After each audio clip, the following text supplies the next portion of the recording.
30 containers पर मुश्तमिल एक तारीखी रेलवे जर्नी ईरान में एंटर हुई है रूस से, जो बहुत सारा माल लेकर आई है।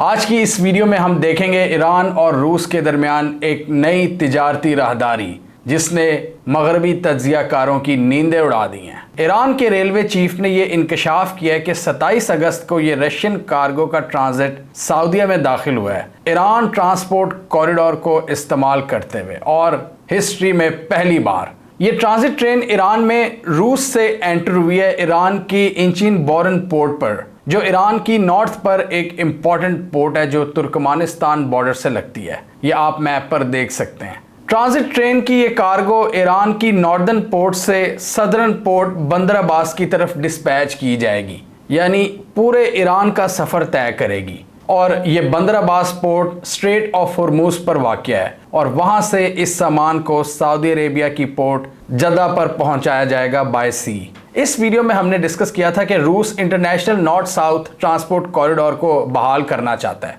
इसको INSTC भी कहते हैं। इससे रूस इंडिया, ईरान, अज़रबैजान और बाकी कंट्रीज़ को कनेक्ट करना चाहता है वाया रेलवेज़ और समंदर के रास्तों से। इस कॉरिडोर को हमने इस वीडियो में भी डिस्कस किया था, जिसमें हमने बताया था कि किस तरह रूस और ईरान एक नए ट्रेड कॉरिडोर पर काम कर रहे हैं जो सारी सैंक्शंस को डिफाई करके रख देगा। ये एक ऐसा ट्रेड कॉरिडोर है, एक ऐसी तिजारती राहदारी है जिस पर सैंक्शंस असरअंदाज नहीं हो सकती। इस सिलसिले में ईरान और रूस नया इंफ्रास्ट्रक्चर बना रहे हैं ताकि इस कॉरिडोर को प्रॉपर्ली यूटिलाइज किया जा सके। इसमें जो डिटेल्स है वो हम आगे देखेंगे कि क्या क्या बनाया जा रहा है।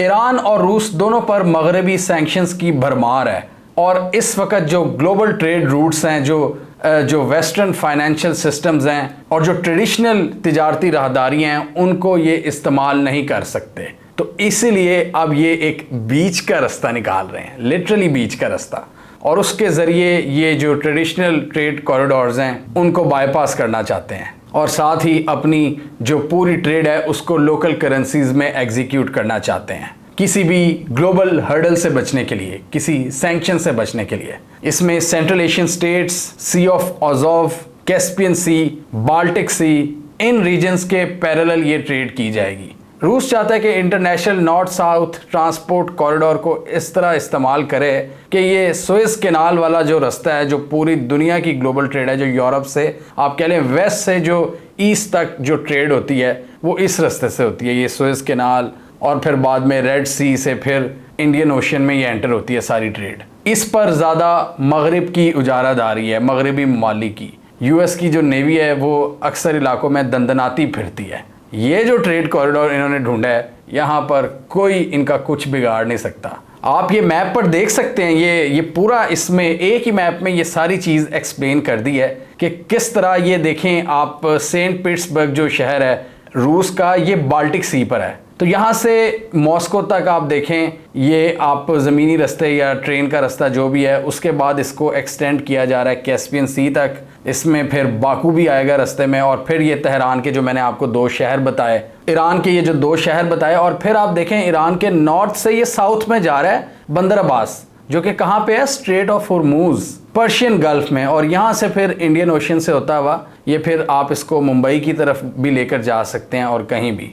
तो रूस इसमें central Asia, Iran, Saudi Arabia, Pakistan और इंडिया से भी ट्रेड करना चाहता है। और इसमें आप देखें ट्रेडिशनल रास्ता भी है, जो पुराना ट्रेड कॉरिडोर है, जो कि इंडियन ओशन से ये रेड सी में जाता है और फिर सुएज कैनाल से फिर ये मेडिटेरेनियन सी की तरफ जो निकलता है। ये पुराना रास्ता है ट्रेड कॉरिडोर। यहाँ पर सैंक्शंस काम करती हैं और इस वक्त जो सूरत हाल है, रूस और ईरान खुलकर ट्रेड नहीं कर सकते, तो इसलिए वो इन्होंने एक बीच का रास्ता निकाला है। तो मई के महीने में रूस के सदर पुतिन और ईरानियन रईसी ने एक डील साइन किया जिसमें रशिया ईरान के अंदर रेलवे प्रोजेक्ट्स में इन्वेस्टमेंट करेगा ताकि इस ट्रेड कॉरिडोर को मज़ीद मजबूत किया जा सके। इसमें एक एडिशनल रेलवे लाइन बिछाई जा रही है जो ईरान के 2 शहरों राश्त और अस्तरा को कनेक्ट करेगी। 182 किलोमीटर्स की ये एक रेलवे लाइन है और इवेंचुअली ये international North South Transport corridor का पार्ट बन जाएगा। ये जो पैच बनेगा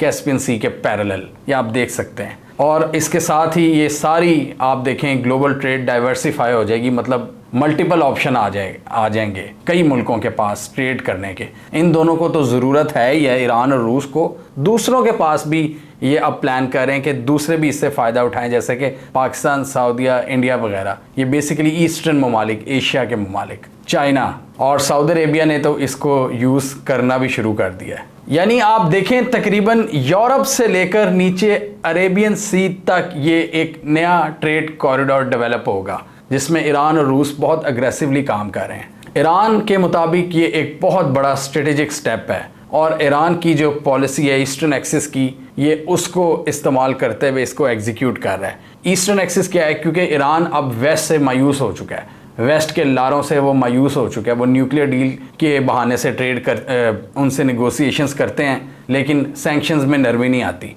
अब ईरान भी नए ऑप्शंस ढूंढ रहा है। उसने चाइना के साथ एक लॉन्ग टर्म डील कर ली है, भारत के साथ वो कोशिशें कर रहा है, पाकिस्तान को भी पुश कर रहा है। वो ईरान बेसिकली कह रहा है कि अब हम भी रीजनल कनेक्टिविटी की तरफ जाएं। चाइना ने काफ़ी ज़्यादा इनको समझा दिया है, ईरान और सऊदी अरेबिया वगैरह को, और इसलिए इन्होंने दोस्ती भी कर ली है ईरान और सऊदी ने चाइना के कहने पर। तो ये सारे ममालिक, एशिया के जो ममालिक हैं, ये आपस में एक रीजनल ब्लॉक बनाना चाह रहे हैं ताकि ये कनेक्ट हो जाएँ। और ब्रिक्स की भी जो बात होती है, अभी जो ब्रिक्स का इजलास हुआ है, ब्रिक्स समिट, हमने इस वीडियो में डिस्कस किया था कि किस तरह ये सारे ममालिक अब एक नई करेंसी का इस्तेमाल करेंगे। एक नया डेवलपमेंट बैंक खोला जाएगा ताकि वो ममालिक जिन पर सैंक्शंस आयद हैं वो उसके ज़रिए ट्रेड कर सकें आपस में, ब्रिक्स के जितने ममालिक हैं उनके साथ। तो पूरी गेम चेंज हो रही है, इसमें कोई शक नहीं है। और ईरान बहुत ज़बरदस्त डिप्लोमेसी कर रहा है इस पूरे चक्कर में। जबकि ये रईसी आए हैं प्रेसिडेंट, ये बहुत ज़्यादा ईरान के हक़ में फ़ैसले कर रहे हैं। और इससे ईरान एक और क्या चीज़ करना चाह रहा है, ईरान ये चाहता है कि इनका जो रेवेन्यू है वो इनको हासिल हो। इस वक्त ईरान की सबसे हॉट कमोडिटी क्या है? ऑयल को बेचना, तेल की जो सप्लाईज़ हैं, लेकिन उसमें भी काफ़ी हद तक सैंक्शंस लगी हुई हैं। तो इनके रेवेन्यूज़ में आहिस्ता आहिस्ता इजाफा तो हो रहा है वापस, क्योंकि इनकी सेल्स बहुत कम हो गई थी सैंक्शंस के बाद। ये रईसी अब कुछ ऐसी डील्स कर रहे हैं, अमेरिकन के साथ भी निगोसिएशंस कर रहे हैं, इनकी तेल की सप्लाईज फिर बढ़ रही हैं। लेकिन अब ये सिर्फ तेल पर डिपेंडेंट नहीं रहना चाहते। ये चाहते हैं कि जब ये कॉरिडोर बन जाएगा ना, तो इसका जो ट्रांजिट, जो रेवेन्यूज़ होंगे, जो किराया वगैरह होगा, उसके थ्रू ही ईरान बहुत ज़्यादा कमा सकेगा। $20 बिलियन के एस्टिमेट बताए जा रहे हैं। $20 बिलियन सालाना इन ट्रेड रूट से ईरान कमा लेगा। मतलब रूस से या यूरोप से अगर कोई भी चीज़ आ रही है सऊदी अरेबिया की तरफ, इंडिया की तरफ, पाकिस्तान की तरफ, चाइना की तरफ या मज़ीद एशियाई ममालिक की तरफ, तो ईरान ऑब्वियसली अपना जो इंफ्रास्ट्रक्चर लगा रहा है वो फिर चार्ज भी करेगा इन ममालिक से ट्रांजिट रूट का, कि आपने मेरा रास्ता इस्तेमाल किया है, आप मुझे इसके पैसे दें। तो वो $20 बिलियन तक बन सकती है। प्लस ईरान को एक और क्या फ़ायदा होगा, उसकी ट्रेड में भी इजाफा होगा। जब ये सारे कॉरिडोर्स और सारा इंफ्रास्ट्रक्चर बन जाएगा, ये बिल्कुल आप कह सकते हैं कि सी पैक टाइप ही एक चीज़ है कि जब ये ट्रेड कॉरिडोर बन जाएगा तो ईरान भी ये सारे ट्रेड रूट्स को इस्तेमाल कर रहा होगा। तो एक तो ट्रांजिट कराए और दूसरा अपनी ट्रेड की जो एक्सपेंशन है, इससे ये $20 बिलियन तक अपने रेवेन्यूज़ में इजाफा कर सकेगा। ईरान के स्टेट ब्रॉडकास्टर ने लिखा है कि ये एक गोल्डन पाथ ऑफ ट्रेड है ईरान के लिए। ईरान और रूस पिछले कुछ सालों में अपने स्ट्रेटेजिक टाइज में बहुत ज़बरदस्त इजाफा कर रहे हैं, आपस में ट्रेड को बढ़ा रहे हैं, मिलिट्री जो कोऑपरेशन है उसको बढ़ा रहे हैं। ईरान ने इनको ड्रोन्स भी सप्लाई किए हैं रूस को। दोनों पर यूएस की सैंक्शंस लगी हुई हैं और सेंट्रल एशिया में दोनों अपना एक इन्फ्लुएंस बरकरार रखना चाहते हैं यूएस के मुकाबले में। सीरिया में ये मिलकर काम कर रहे हैं, जिसको हमने इस वीडियो में एक्सप्लेन किया था किस तरह ईरान और रूस मिलकर काम कर रहे हैं यूएस इंटरेस्ट के ख़िलाफ़। सेंट्रल एशिया में इनका इन्फ्लुएंस, ये नया ट्रेड कॉरिडोर और ब्रिक्स में नई करेंसी, इस तरह ये अब अमेरिका को काउंटर करना चाहते हैं मिलकर। और ऑब्वियसली ब्रिक्स समिट के बाद भी कुछ ऐसे डिसीजन सामने आए हैं जिनकी वजह से ईरान को बहुत ज़्यादा फ़ायदा हुआ है। ईरान अब तकरीबन आधी दुनिया से तो ट्रेड कर सकता है लोकल करेंसीज में, जो चीज़ें जिस तरफ आगे जा रही हैं। मतलब सैंक्शंस को वैसे ही न्यूट्रलाइज कर रहा है कि सैंक्शंस पर अब उनका कोई उन पर असरअंदाज नहीं होगी सैंक्शंस। और अमेरिका भी इतने प्रेशर में है कि उससे अमेरिकन्स को इनसे बातचीत करनी पड़ रही है। इनके जो फ्रीज एसेट्स हैं उनको रिलीज किया जा रहा है। इस वीडियो में हमने डिस्कस किया था कि किस तरह साउथ कोरियन बैंक्स में पड़े जो ईरान के पैसे हैं वो इनको वापस दिए जा रहे हैं। इराक इनको इनके डॉलर्स वापस कर रहा है अमेरिका की इजाज़त के बाद। तो अमेरिका क्लियरली इस वक्त अंडर प्रेशर है कि वो भी ईरान से बातचीत कर रहा है और ईरान अपने इंटरेस्ट के लिए बहुत ज़बरदस्त इकदाम उठा रहा है, स्पेशली ये रईसी के अंडर। ये ऐसी डिप्लोमेसी कर रहे हैं जिससे डायरेक्टली ईरान को फ़ायदा हो रहा है। पिछली हुकूमत भी बहुत ज़्यादा एंटी यूएस तो थी, बट उसका कुछ ज़्यादा फ़ायदा नहीं हो रहा था ईरान की आवाम को। इन्फ्लेशन बहुत ऊपर चली गई थी। लेकिन अब हम देख रहे हैं कि इनकी ऑयल सेल्स भी बढ़ी हैं, तिजारत में ये बहुत ज़्यादा डाइवर्सिफिकेशन कर रहे हैं, ये डिफरेंट ममालिक के साथ, पूरे एशिया के साथ कनेक्ट कर रहे हैं, और ब्रिक्स में इनकी शमूलियत, और ईरान के साथ सऊदी अरेबिया की भी शमूलियत ब्रिक्स में, ये एक बहुत बड़ा स्टेप था। और ये ट्रेड कॉरिडोर में भी सऊदीया ने इसको इस्तेमाल करना शुरू कर दिया। ईरान के साथ एक ट्रांजिट कॉरिडोर में सऊदी अरेबिया और ईरान इकट्ठे हैं। तो ये चीज़ हम सोच भी नहीं सकते थे कुछ महीने पहले कि सऊदी अरेबिया और ईरान इतना क्लोजली काम कर रहे होंगे, इनकी एम्बेसीज खोल जाएंगी एक दूसरे के मुल्कों में।